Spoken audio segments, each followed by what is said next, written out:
Hello. I am so excited to bring the first Breaking Barriers Generation Women conversations your way, and the first of many, I hope. So, this is number one in the first series of five, but my plan is to keep going and going and going because there's so many brilliant women that I want to speak with. And so this is all about, so those of you that know me will know I have a real passion, a mission to get more women into top level roles. Those of you that don't know me, well, now you know that about me. My name is Sharkey-Steenson. I founded Generation Women over 8 years ago. And I am a leadership career coach that works with women to help them step up and storm it at top levels of business, because we need those women up there. We need them bringing that positive change. We need diversity across all that we do. And I'm a big believer in inclusion and diversity across the board. And so this is why I'm having these conversations with fantastic women from around the world, helping you see that not only is it possible, but to learn from their challenges, to be inspired by the moves they've made, and to hear some great stories and insights. And I think when we listen to other people's stories, we learn massively from what they've done, and we can apply it to our own lives.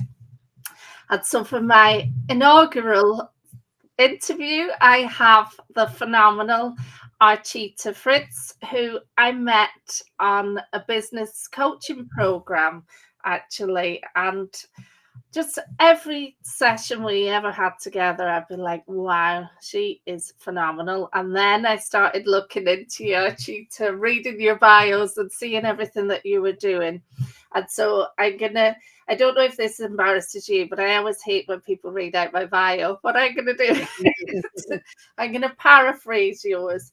But Archita's got over 19 years of leadership experience as a Fortune 500 executive. She's an award-winning global marketeer and strategist.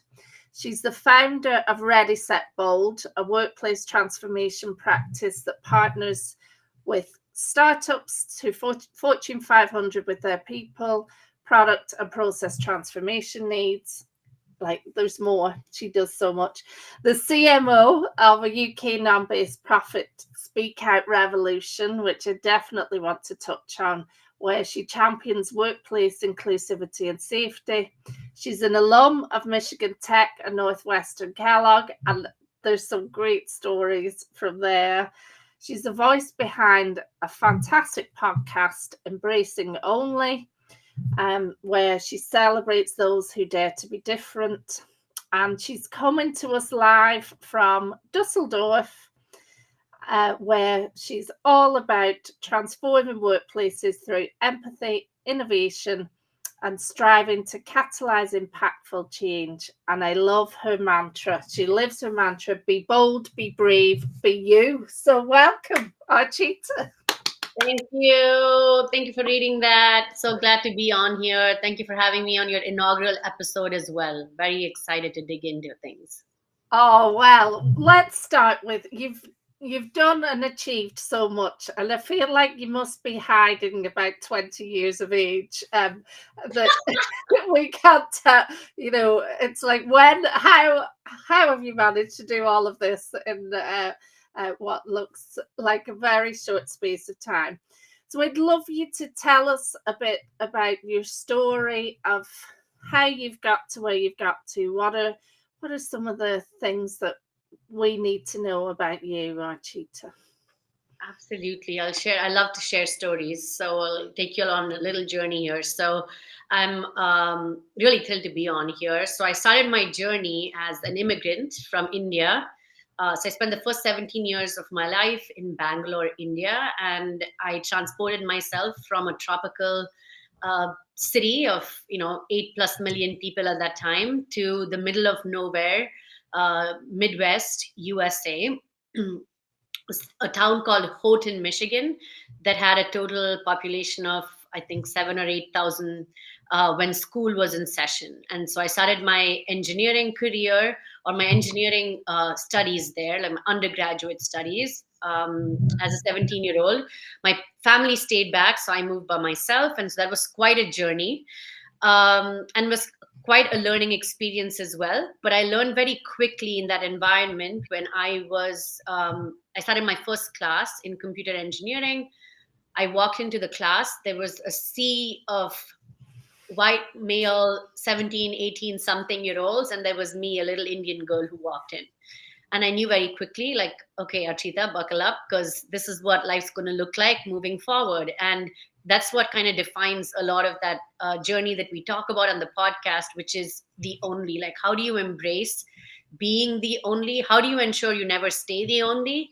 But then, how do you embrace being that only and thrive in spite of it all? And being in that university at that time really gave me a lot of opportunities. So I didn't take it as as an oh my goodness, everyone can see me kind of moment, but more of like, oh my gosh, yes, they can see me now. What are we going to make of this, right? Oh, Uh, love that. that's the only way to do it, because it was otherwise not going to happen. Um, and so I had such an amazing opportunities while I was at Michigan Tech. I got to be their first homecoming queen, international homecoming queen, which was fascinating for a kid who watched movies on MTV back home in India and saw this thing that's called homecoming, and then got to be a part of it, which was really fun. I got to be a radio DJ while I was there for 4 years, and the entire Upper Peninsula up until that point in time had not heard international music. Like, I mean, truly, like, think beats. I mean, of course, the popular R&B beats, but outside of that, like international music from other parts of the world. And so I had a show called Chai with Archita from 12 to 2 on Sundays on 91. Oh my goodness. I Uh, love that. and it was so fun, and I never knew that that was going to be the basis of building community to thrive, and that ended up becoming into, like, transforming into my podcasting career later on, very very later on in life. But all of these opportunities gave me a chance to start my corporate career a lot sooner than most people would probably start, because I had 7 jobs on campus while having a full course load, which was, I don't subscribe to that kind of living anymore, but it was what was needed at that time. And I met my company, I met my company, which I worked at and I stayed at for 16 years. I started as an electrical engineering intern. I had lots of opportunities to move within the company, but then also to Quebec, Canada. And I moved from engineering to quality systems management. And one of the biggest lessons I learned during that early part of my career was from one of my managers, who gave me this gift, which was, a complaint is a gift. And it's the best thing you can take for yourself, with yourself, as you're starting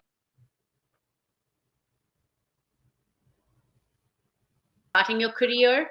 When you think about customer interaction, how do you take these complaints as gifts to serve your customers? Wow. And that formed a lot of, like, how my customer service, customer first mindset. And it was a chance encounter. I was a quality engineer. I was in Quebec. That's a story for another day on how I ended up in Quebec from Michigan, Kalamazoo, Michigan. But I had given a presentation to a VP of marketing on some quality conversations. And then he pulled me aside and he said, if you ever need a job in marketing, give me a call. All right. Yes, Because how I nice. was going to ask you, How how nice. did you leap from engineering to marketing? Right. I was a quality specialist. I mean, I was in my job for like 5 years at this point, or 4 years at this point.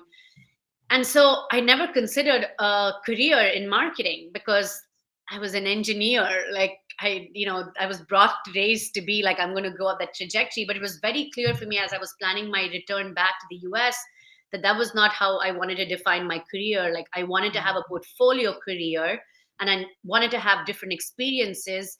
And that customer mindset was so embedded in me. I wanted to get closer to the customer. I didn't want to be a part of the solution after the problem occurred, but I wanted to be a part of the solution even well before, as we were gathering customer insights and developing products that would be going out to these markets.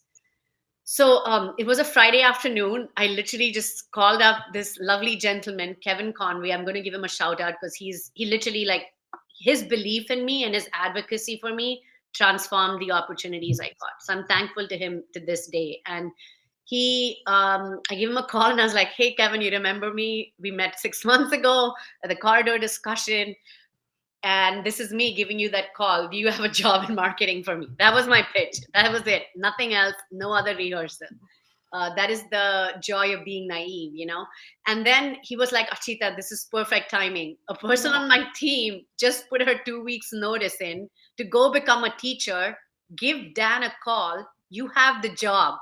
I didn't have an interview, Sinead. You have the job, right? And you know, I was just I was like, "What? Seriously, what is it about?" And he was like, "International product manager." So I went from, exactly towards the trajectory of the dreams I wanted, which was I wanted to build solutions, and I was in med device at that time, but healthcare solutions for the rest of the world, because I kept seeing these amazing products we were developing for the US, but there was such a huge opportunity where there's the rest of the world. And so I started my marketing career, being responsible for rest of world. So Wow. very grateful. So take your chances. That would be like my other. Yeah. And can I just add to that? Yes. Like, 'cause you did the thing that I'm always saying we need to do much more of. So somebody said to you, give me a call if you're ever looking for it. Like, how many times have we all heard that and we don't do that thing? And you made the ask. And look, that was just like magic that It was happened. magic. Yeah. It Wow. changed trajectory, right? And it's such an important point you bring up. People say they say they give you permission to make the Yeah. ask, but I feel like the older we get to and the more we get set into who we are and who we think we are, and who the world tells us we should think we are, we make less and less of these asks. And if I were to just fast forward, I had a chance at it as a 27-year-old to be an expat and come over here to Europe and lead 45 different countries in helping grow a business from, like, 3 million to 70 million and then onwards. But that came through that opportunity, right? And one of the last kind of things I'd give here that one of my leaders shared at that time to me was, listen, learn, and then lead. And it's really stuck with me. I'm an extremely, extremely action biased human. And anytime I step into a new environment, that's really stuck with me right now. I How do I listen, learn, and then lead in this situation instead of coming in with preconceived assumptions of how best to solve for problems in this situation?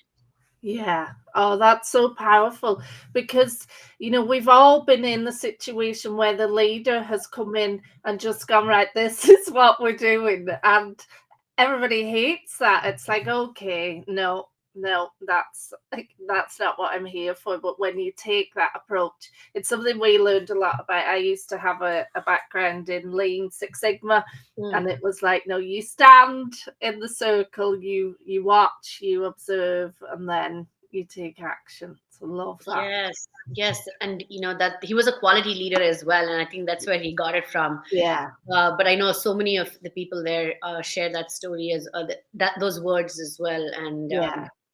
it never gets old. Absolutely. Like it's one thing that will stand the test of time no matter what. And I want to bring you back because you just kind of glossed over the being the only, and I'm sure walking into that lecture theatre or wherever it was, seeing the sea of white male faces, it wasn't the first time, wasn't the last time you were to experience that. And so what's that been like, and how do you keep that amazing drive? And I love the buckle up Archita. Like that just Literally what I would tell really myself. tickled me. Yeah, you just have this absolute passion, drive, and positivity that it just really touches me all the time, and I love it. So Thank how you do you so keep much. that going with in those situations? Thank you. Thank you. So I talk about thriving, and I say this word that was, this whole concept of the only was given to me as a gift as well from my co host, Olivia Cream. Like, so for anyone watching, highly recommend following her. She's phenomenal, an ex military leader, and she was an only in so many situations as the first Black Coast woman in the Coast Guard, etc. And so her journey was truly inspiring. So that language has come from her, not my language that I have created. So I always want to give credit where it's due.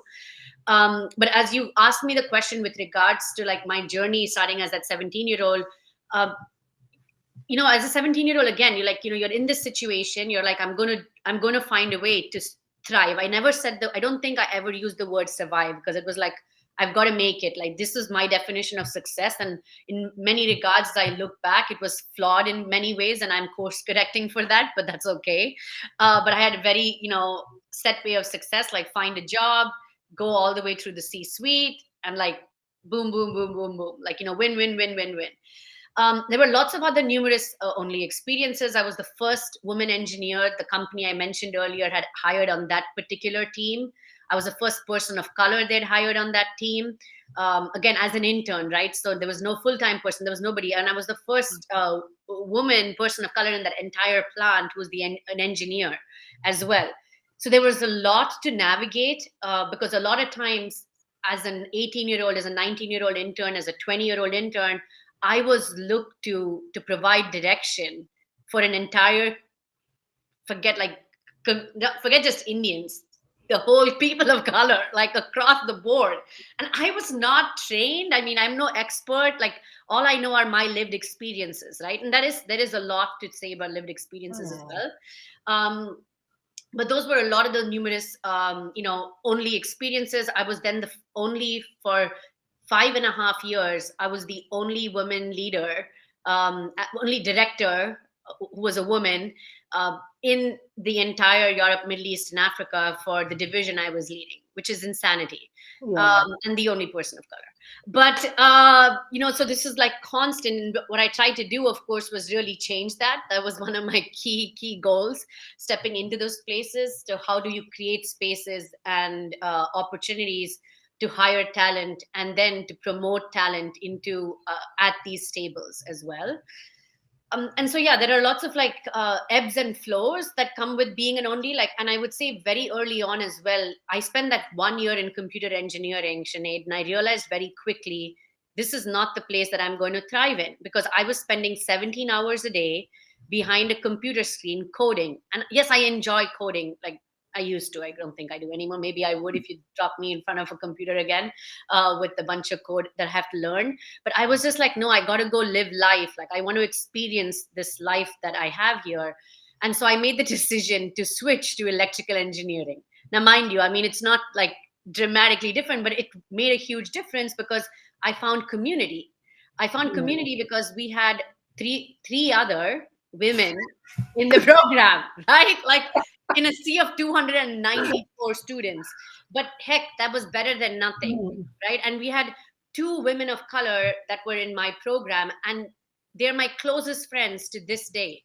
To this Wow. day, and I graduated many years ago. And so this is, and it's such, that community is really critical in these moments as you are making your way through this world. Find community, and also know that when that particular place doesn't serve you, you have the choice to move on. A lot of times fear takes hold of us, and that did take hold of me very much, later on to my career. 17 years into my career, as I was making the decision to leave a workplace, fear took over me as I was experiencing bullying and harassment in the workplace. Thinking like, oh my gosh, like, how could I not thrive in this? Like, I've proven that I can thrive in this, I'm going to find a way. But you the best service you can do yourself is to save yourself in these situations. Oh, yes. I love that. And it's something that I talk about a lot with clients, because I find that women can often have a real loyalty to a company that isn't being loyal and supporting them. And so it's recognizing that I have a choice here. This isn't okay. And so I love the work that you're doing with the Speak Out Revolution is around this, isn't it? So do you want to tell us a bit about that? Yes, absolutely, absolutely. And I will say this, this word loyalty, I kind of would throw it out of your vocabulary almost. I would Yeah. encourage people to do. Like, you're not loyal to anyone, but you don't need to be loyal to anyone but yourself. You need Hmm. to do great work when you choose to do something, absolutely, but you don't owe loyalty to anyone. And I had to really unlearn that and unlearn the kinds of toxic behaviors that drive in you, hustle, work crazy, like nothing is good enough kind of mentality, and the mentality that you owe someone something. You don't owe anyone anything but yourself.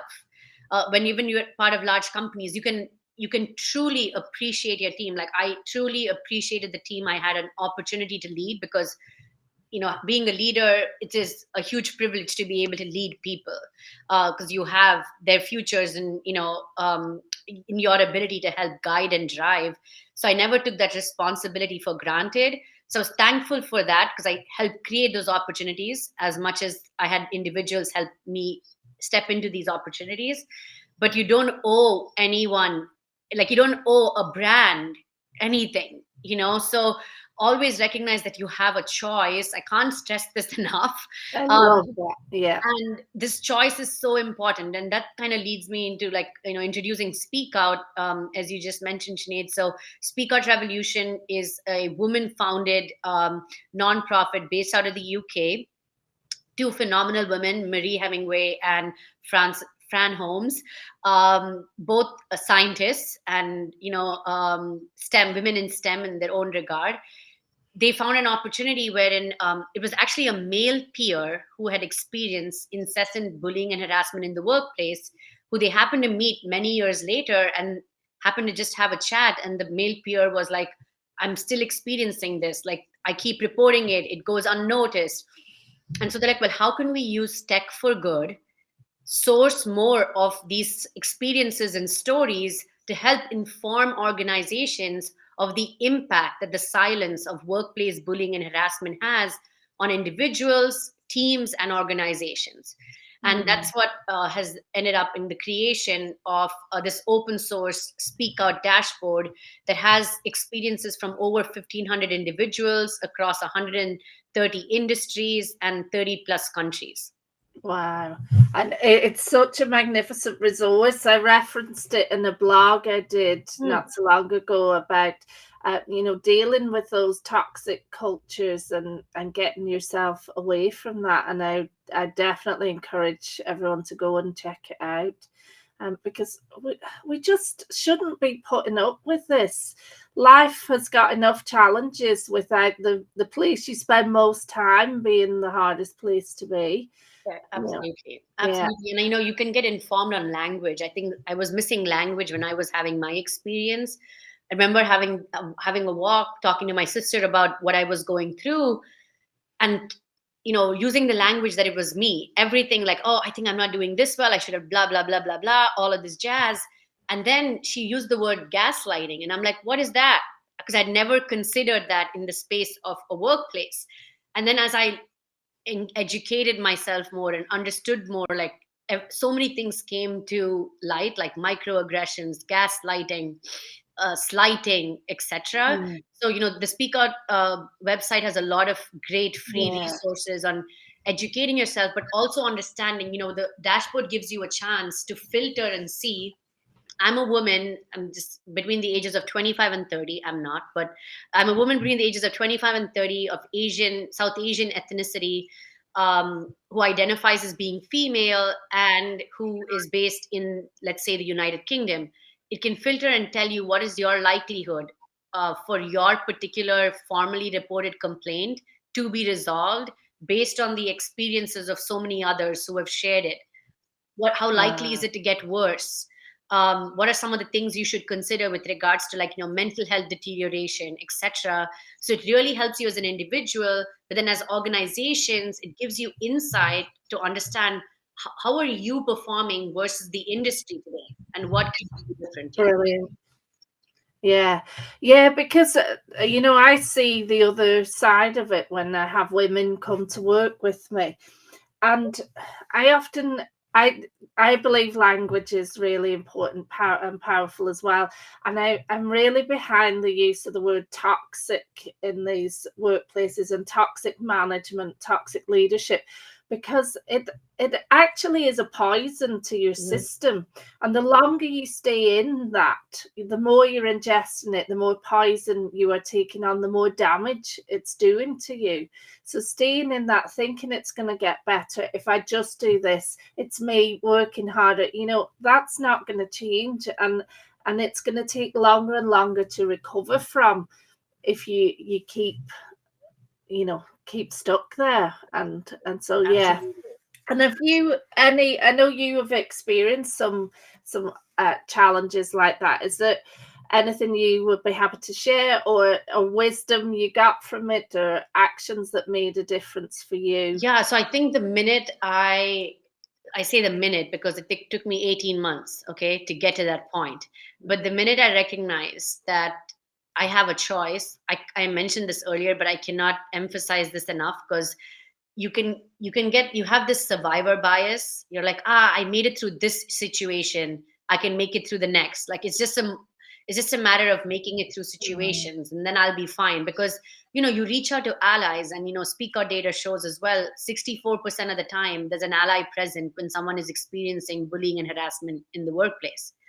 And I remember like allies telling me, Archita, just deal with it, this person's going to leave in 18 months, like just get over it, or just let it be, Look it ignore up. it. Yeah. Right, but the thing is, it's like death by a thousand cuts, as I can't remember Mm, who has said this right now, so please hold me accountable to who mm, that author was. But it literally is death by a thousand cuts, and at some point you've got to, at earlier points you've got to decide, well, okay, do I want to keep being in this environment, and the cost of this is my mental health, or do I mm. want to go find another environment where I can thrive, right? So Yeah. and a lot of times I say this is that you could have a phenomenal culture, I put it in quotes, that you talk about, that you engage in as a larger company, right?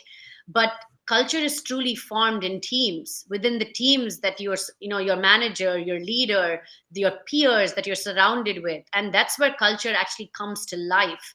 So that microcosm of your everyday like living comes to bear in like those moments. And if if every Sunday, if you're really like stressing out and getting into almost panic attacks thinking about what Monday is going to look like, leave.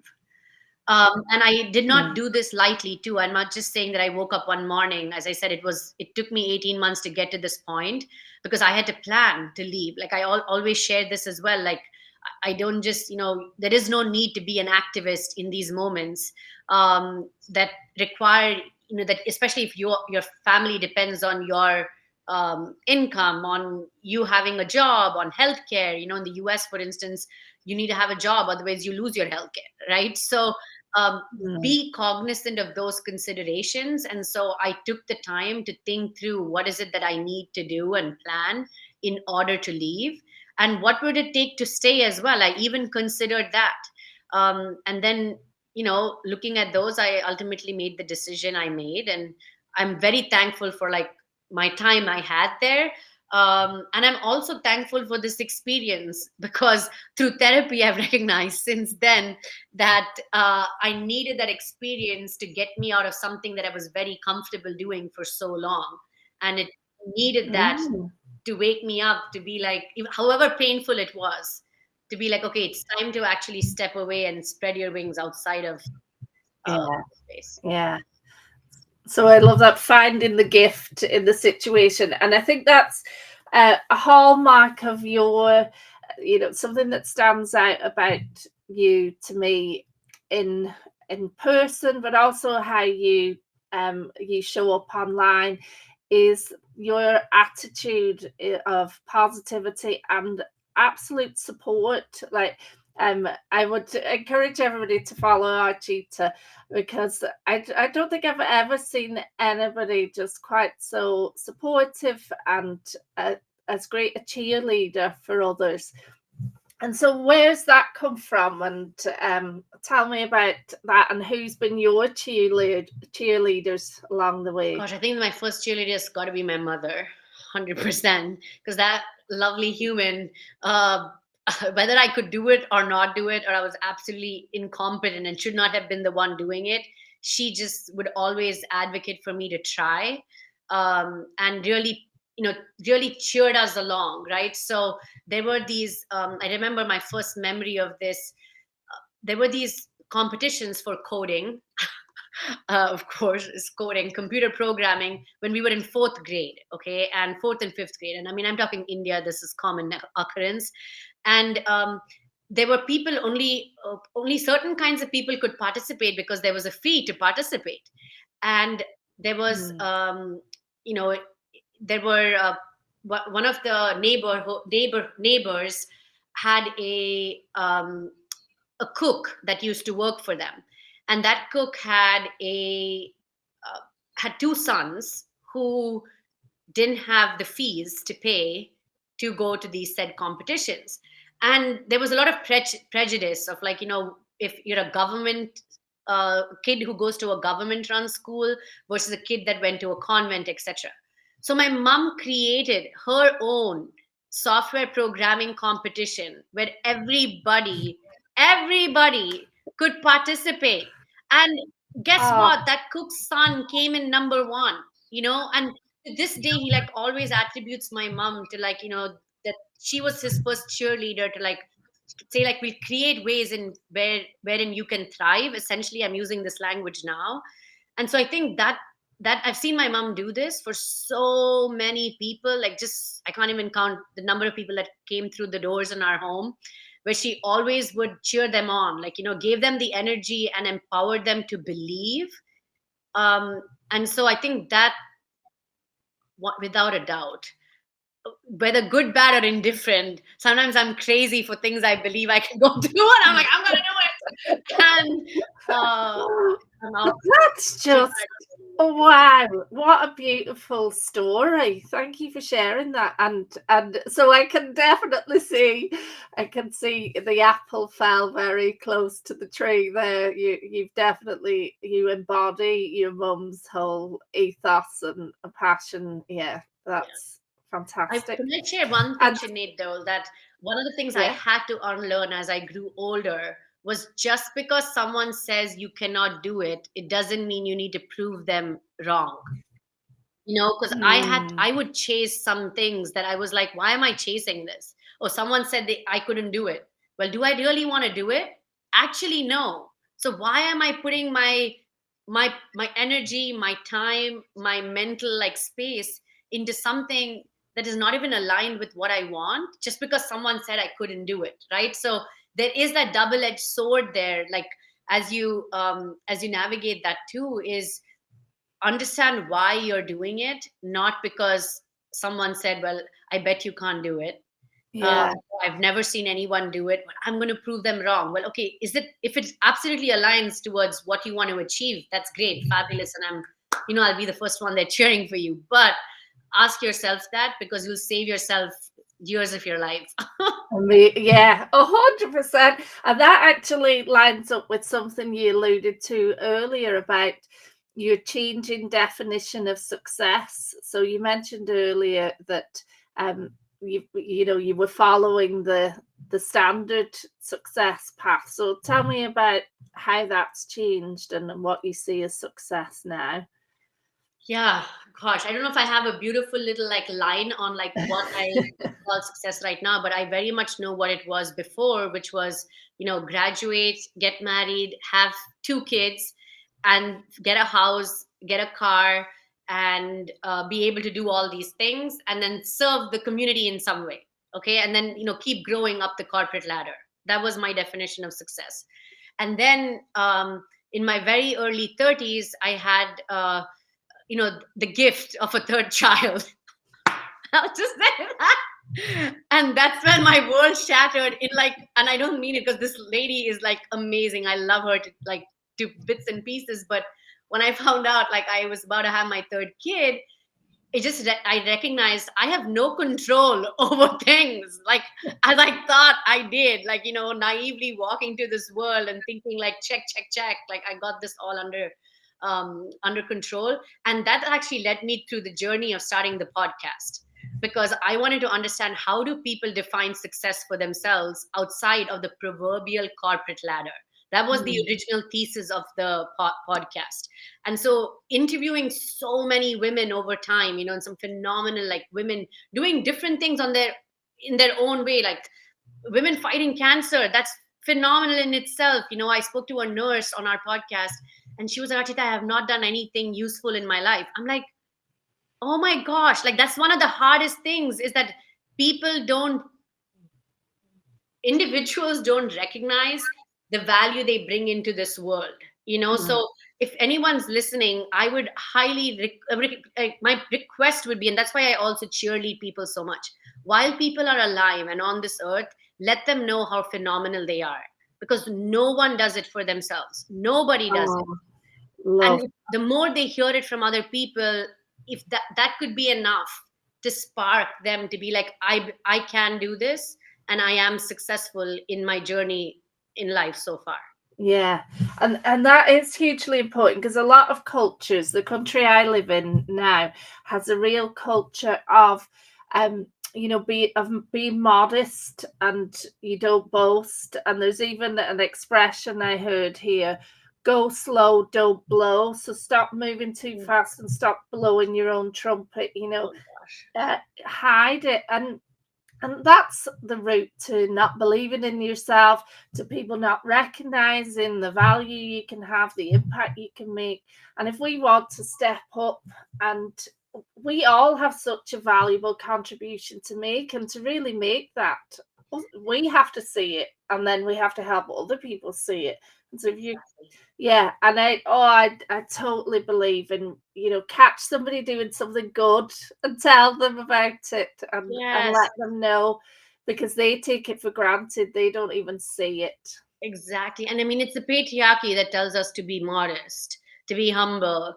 Like, that's just what it is, everybody. So get with the program, and you have to be your biggest cheerleader. I cannot emphasize this enough.